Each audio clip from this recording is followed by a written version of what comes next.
So, ladies and gentlemen, welcome to our video of Moon and Jupiter in the 10th house of your horoscope.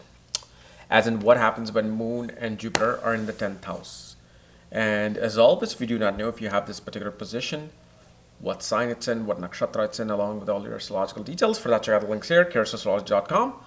Or in the shop section, you'll find my books, reports, consultations, and link to my academy, Vedic Astrology Academy, where you'll find all my courses, nakshatra courses, and my cares blogs. So, Moon and Jupiter in the 10th house. Well, the first thing we know is the basic of the Moon and Jupiter is that the mother is going to be a very religious person, could be very pious. Mother has this teaching qualities to herself. Very professional person, may actually be the teacher. And believe me, I'm going to segue into yours. And at the same time, it shows that mother would gain, not only gain, but provide you gains in your own life. Now, I'm only talking about Moon and Jupiter conjunct together. I'm not talking about any other aspect, no other conjunction on this, because that's going to change the dynamic. But also the thing is, mother will also deal with tremendous amount of mood swings. Like when she would get depressed big. When she's happy, she'll be ecstatic and happy. All right. Now, whatever I said about the mother, that applies to you as well. Because remember, you're always going to find familiarities with Sun and Moon. Because you're the descendant, you're the seed of your parents. So you're going to have the qualities of Sun and Moon. So it doesn't matter if they're Atma Karka or not. Doesn't matter if they're your ascendant lord or not. They're always they're the illuminaries, they're the eyes, right? Sun is the right eye, Moon is the left eye. Through them, you see the world. So how are you seeing the world? You're seeing the world through the perception of your parents.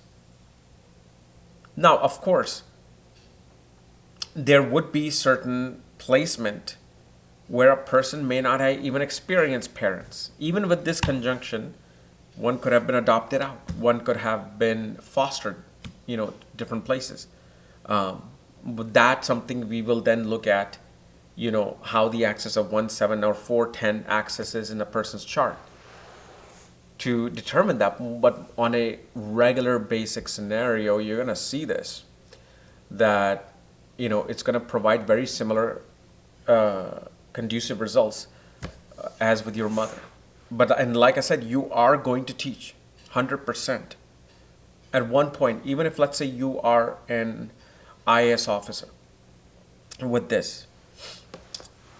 Once you retire being an IAS officer, you might go teach and open up your own training academy or center where other students will come to know about how to become an IAS officer. So what happens? You become a teacher. You're invited to some university in India to talk about the life of an IAS officer, what it takes. So guess what? You're teaching. These are the things that are going to happen at one point. Okay.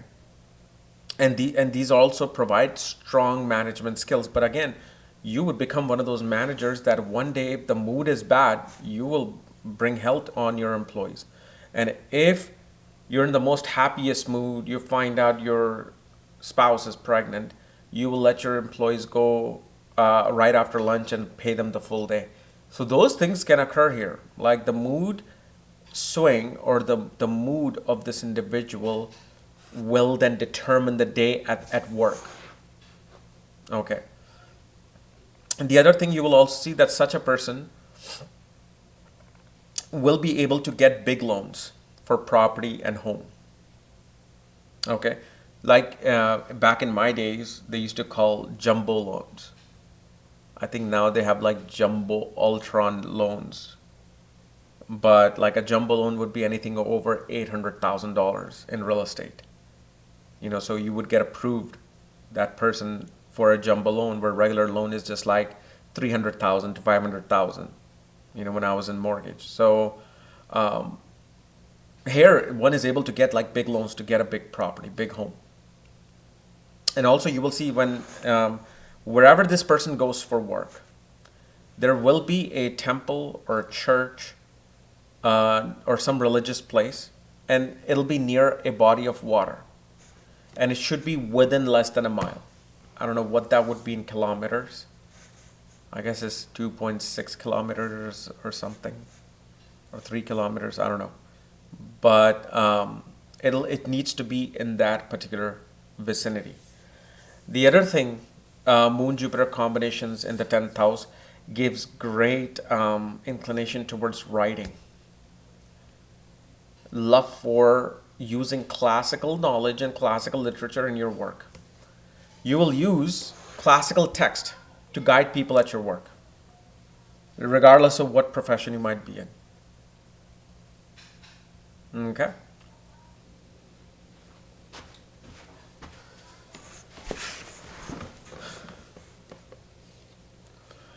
Now, one thing I want to add to this though also is that this person is going to travel for work. They're gonna have to travel for work, sometimes frequently. Like for example, somebody who's in consulting firm, let's say, at one of the big 4 consulting firms, and they have to go to Japan, they have to go to England, they have to go to US every other month for something, or this person, and definitely shows because of this Jupiter moon in the 10th, that a person is going to be, settled in a faraway foreign place. Due to the fact, moon naturally represents travel. It's the karka of traveling. Jupiter is naturally the original 12th house of foreign travels, 9th house of long distance travel, pilgrimages. So we see these things coming together in the 10th house. So this was my analysis of Moon Jupiter in the 10th house of your birth chart. If you're new to my channel, subscribe below so you don't miss this type of videos. I'm going to know all your details about your chart, consultations. Check out the links here or in the description. Otherwise, we'll see you tomorrow. Bye-bye.